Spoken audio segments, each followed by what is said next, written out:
জিলহজ মাসের স্পেশাল ফজিলত হচ্ছে এই, নবী সাল্লাল্লাহু আলাইহি ওয়াসাল্লাম বলেছেন, আল্লাহ পাকের কাছে জিলহজ মাসের প্রথম 10 দিনের নেক আমল, আল্লাহ পাকের কাছে জিলহজ মাসের প্রথম 10 দিনের নেক আমলের অপেক্ষা উত্তম অন্য কোনো আমল নাই। সাহাবীরা প্রশ্ন করলেন যে ওয়ালাল জিহাদু ফি সাবিলিল্লাহ ইয়া রাসূলুল্লাহ, আল্লাহর রাস্তায় জিহাদও কি নয়? নবী সাল্লাল্লাহু আলাইহি ওয়াসাল্লাম বলছেন ওয়ালাল জিহাদু ফি সাবিলিল্লাহ, এমন কি আল্লাহর পথে জিহাদও নয়, তবে সেই ব্যক্তির কথা ভিন্ন যে ব্যক্তি তার মাল এবং তার নফস নিয়ে বের হয়ে গেছে কিন্তু এটা কোনো কিছু নিয়েই ফেরত আসে নাই, মানে সে শহীদ হয়ে গেছে, সেই ব্যক্তির কথা ভিন্ন। বাকি এই 10 দিনের নেক আমল আল্লাহ পাকের কাছে অন্য সমস্ত নেক আমল চাইতে শ্রেষ্ঠ এবং উত্তম। আল্লাহ পাক সূরা ফজরের মধ্যে এই 10 দিনের কথা বলেছেন, ওয়াল ফজরি মানে প্রভাতের কসম বা ফজরের কসম, ওয়া লায়ালিন আশর এবং 10 রাতের কসম। এই ওয়া লায়ালিন আশর 10 রাত বলতে মুফাসসিরিনে কেরাম এই জিলহজের প্রথম 10 দিনকে বোঝান, এই 10 রাতকে বোঝান।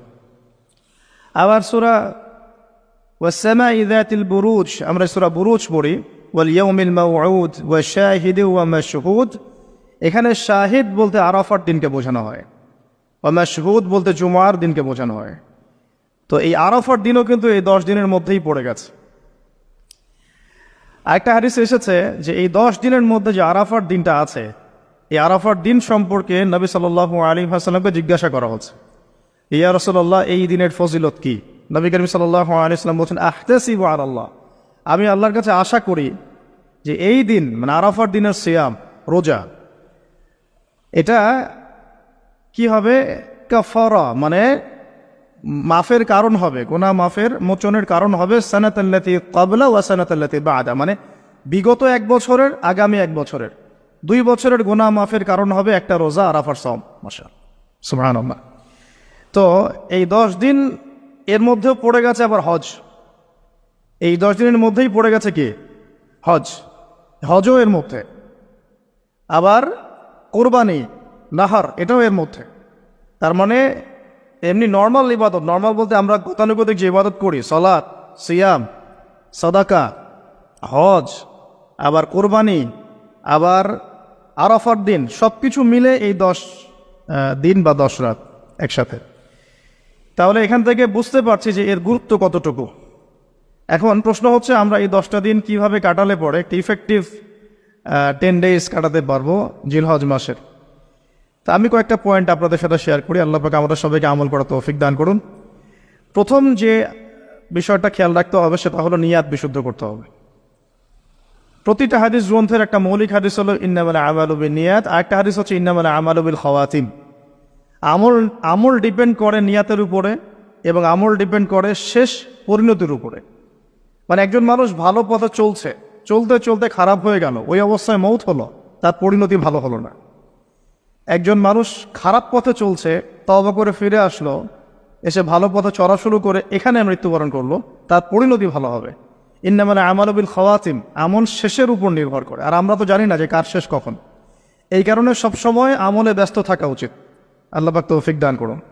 আল্লামা তাকি উসমানী দামাত বারাকাতহু তার উস্তাদ তাকে বলতেন, তিনি তার কিতাবে লিখেছেন যে আমার উস্তাদ আমাকে বলতেন, আমার শাইখ আমাকে বলতেন যে প্রতিদিন দেহের যেমন খোরাক আছে ঠিক তেমনি প্রতিদিন আত্মার খোরাক জোগাড় করো। প্রতিদিন দেহের খোরাকের জন্য আমরা 5 বার 3 বার 4 বার খাওয়া দাওয়া করি, নাস্তা খাই, সব মিলে 4-5 বার খাওয়া দাওয়া করি, পানি পান করি, ভিটামিন নেই, প্রোটিন নেই, কার্বোহাইড্রেট নেই, মিনারেলস নেই, তাই না? দুধ খাই, কত কি খাই। তো এগুলো দেহের খাবার, অনেকে এর সাথে আবার হারামও কিছু খাবার খায়। আর রুহের খাবার, প্রতিদিন রুহের খাবার জোগাড় করো। তিনি বলছেন এভাবে যে অন্তত একটা সময় নামাজের পরে, ফজরের পরে বা মাগরিবের পরে বা আসরের পরে কিছুক্ষণ ধীর স্থিরভাবে নীরবে বসে থাকো, আল্লাহর জিকির করতে থাকো, কুরআন তেলাওয়াত করতে থাকো, তাসবিহ তাহলিল করতে থাকো, আল্লাহর কাছে দোয়া করতে থাকো, হোক শেষ রাতে বা ফজরের পর বা মাগরিবের পর বা ইশার পর, আপনার সুবিধা মতো সময়। ফজরের পর করতে পারলে বেশি ভালো হয়, শেষ রাত্রে করতে পারলে বেশি ভালো হয়। তো তার উস্তাদ তাকে বলতেন এটা হলো আত্মার খোরাক, এর মধ্য দিয়ে আমরা আত্মার খাবার পাই। আত্মা অসুস্থ হয়ে গেলে দেহ সুস্থ থাকে না। আমাদের সমাজে আমরা যারা চলাফেরা করছি আমাদের বেশিরভাগের প্রবলেম একটা, আমাদের আত্মাগুলো দূষিত। এখন আত্মাগুলো দূষিত, এটা আমি 100% গ্যারেন্টি দিয়ে বলতে পারি।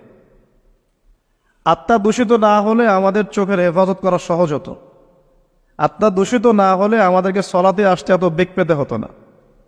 আত্মা দূষিত না হলে সদাকা জাকাত দিতে মনের মধ্যে এত কুণ্ঠতা, কি বলবো, এত মানে কনজাস্টেড ভাবনা চিন্তা আসতো না।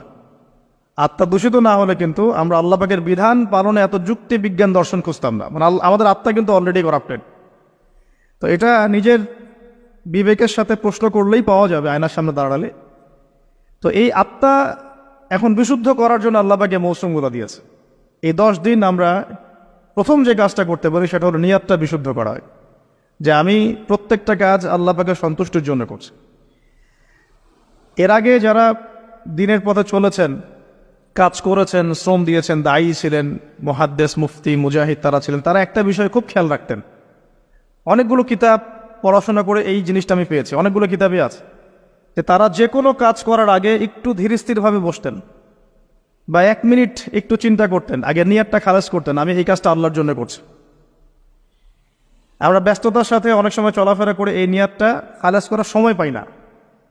তো আগেকার যারা বড় বড় বুজুর্গ ছিলেন তারা নিয়াতটা আগে খালাস করে নিতেন, এই কাজটা আমি আল্লাহর জন্য করছি। তারপরে কথা বলা শুরু করতেন, তারপরে নামাজে দাঁড়াতেন, তারপরে সাদাকা করতেন, তারপরে দাস দিতেন। মানে আগে একটু চুপ করে বসে থাকতেন যে আমি কাজটা আল্লাহর জন্য করছি। আমরা একটু এই যে 2-3 দিন হাতে আছে আমাদের, নিয়াতটা আগে বিশুদ্ধ করব, যে আমি যে আমলই করব সেটা নামাজ হোক, রোজা হোক, হজ হোক, জাকাত হোক, কোরবানি যাই হোক, শুধু আল্লাহর জন্য করব, শুধু আল্লাহর জন্য, শুধু আল্লাহর জন্য, শুধু আল্লাহকে রাজি খুশি করার জন্যেই সব করতে হবে। এটাই হলো আপনার বিশুদ্ধ নিয়াত। এরপরে এই 10 দিনের মূল কাজ হবে তওবা করা। এই 10 দিন বেশি বেশি আল্লাহর কাছে তওবা ইস্তেগফার করতে হবে, কারণ এই 10 দিনে হজ আছে। আর হজের সময় আরাফার মাঠে যে হাজিরা অবস্থান করেন, বলা হচ্ছে যে আরাফার মাঠে কোনো হাজি যদি 1 মিনিটও অবস্থান করে তার হজ হয়ে গেছে।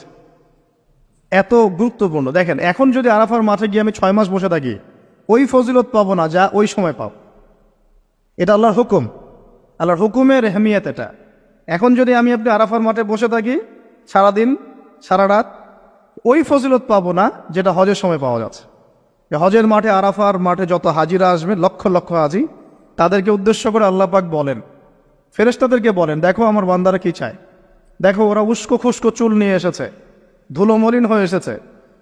আরেকটা জায়গা আছে যে ওই দিন আল্লাহ রাব্বুল আলামিন এত অধিক সংখ্যক বান্দাকে জাহান্নাম থেকে মুক্তি দেন যেটা আর কখনো দেন না, এবং ওই দিন শয়তান নিরাশ হয়ে পড়ে। তাহলে এই 10 দিনে আমরা যারা যেতে পারছি না হজে, আমাদের কাজটা তাদের সাথে একাত্মতা পোষণ করে তওবা করতে থাকে। মানে ইউনিটিটা কেন?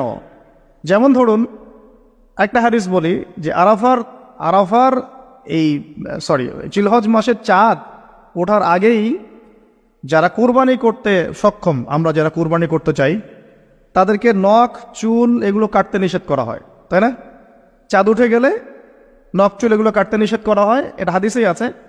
আর এর আগে কেটে ফেলতে বলা হয়, যে নখটা আগে কেটে ফেলেন, চুলটা আগে কেটে ফেলেন, দাড়ি আবার কাটতে যায় না, নখ আর চুল। তাতে কি হবে, আমরাও একটা, ওই যে যারা আমরা মানে হজ করতে যেতে পারি নাই, তাদের সাথে আমাদের একটা একাত্মতা হলো। কিন্তু তারাও যেমন এগুলোকে স্যাক্রিফাইস করলেন, আমরা আমাদের জায়গা থেকে স্যাক্রিফাইস করলাম এবং এই নেকিটা পেলাম, একটা কোরবানি নেকি পেয়ে গেলাম ইনশাআল্লাহ। কিন্তু আমি কিন্তু ওখানে গিয়ে কোরবানি করতে পারি নাই, তাহলে সারা মুসলিম বিশ্বের সাথে একটা একাত্মতা পোষণ করা হলো, ইউনিটি দেখা হচ্ছে এখানে।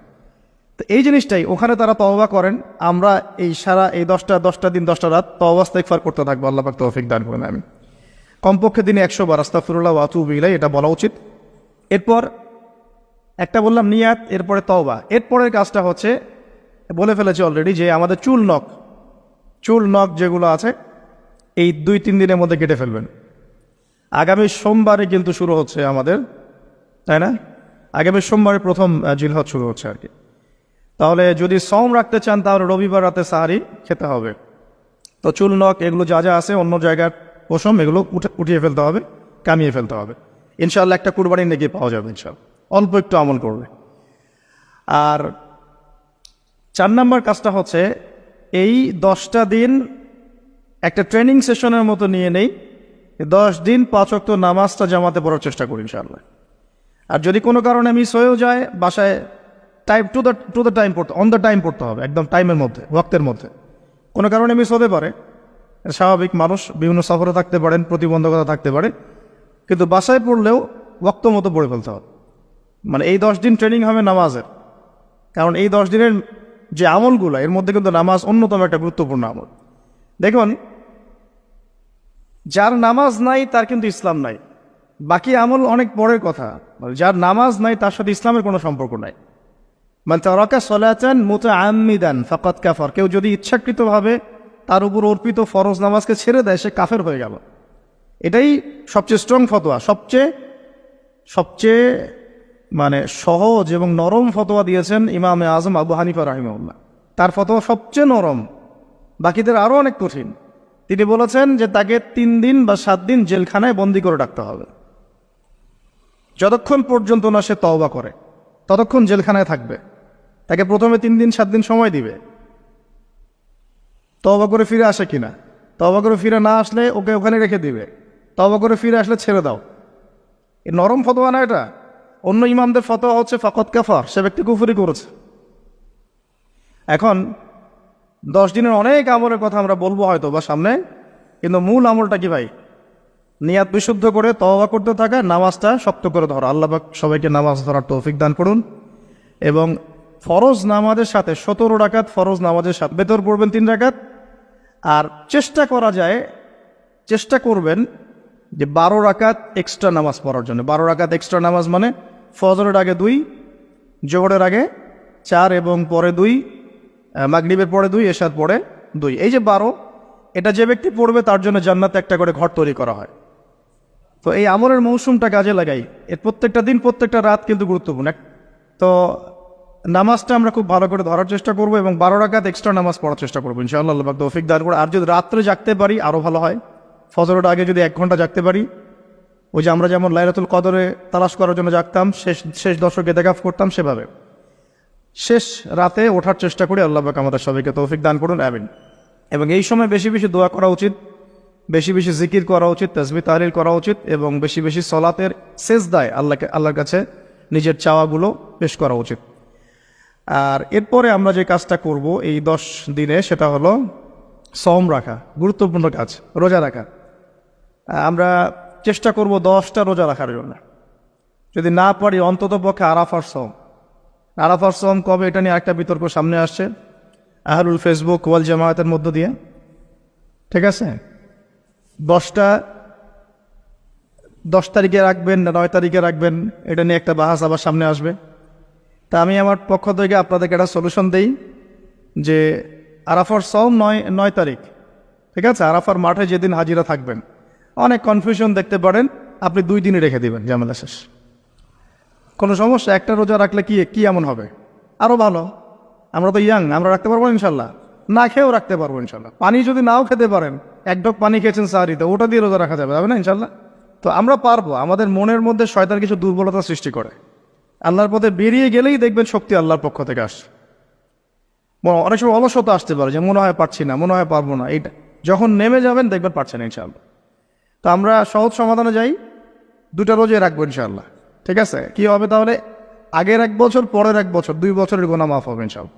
ঠিক আছে, তো এখন আমরা আরাফার সওম তো আসতে দেরি আছে। আমরা এই 10 দিন যতগুলো করে সম্ভব রোজা রাখার চেষ্টা করি। যেহেতু সোমবারেই শুরু হচ্ছে, সোমবার আবার রোজা রাখা কি সুন্নাহ। সোমবার একটা রাখতে পারি, আবার বৃহস্পতিবার একটা রাখতে পারি, 2টা হয়ে গেল। আবার আরাফার 2টা রাখতে পারি, 4টা হয়ে গেল। অন্তত 4টা 5টা রাখার চেষ্টা করি। আর যারা পারবেন 10টাই রাখার চেষ্টা করেন। আল্লাহ পাক তৌফিক দান করে নেবেন।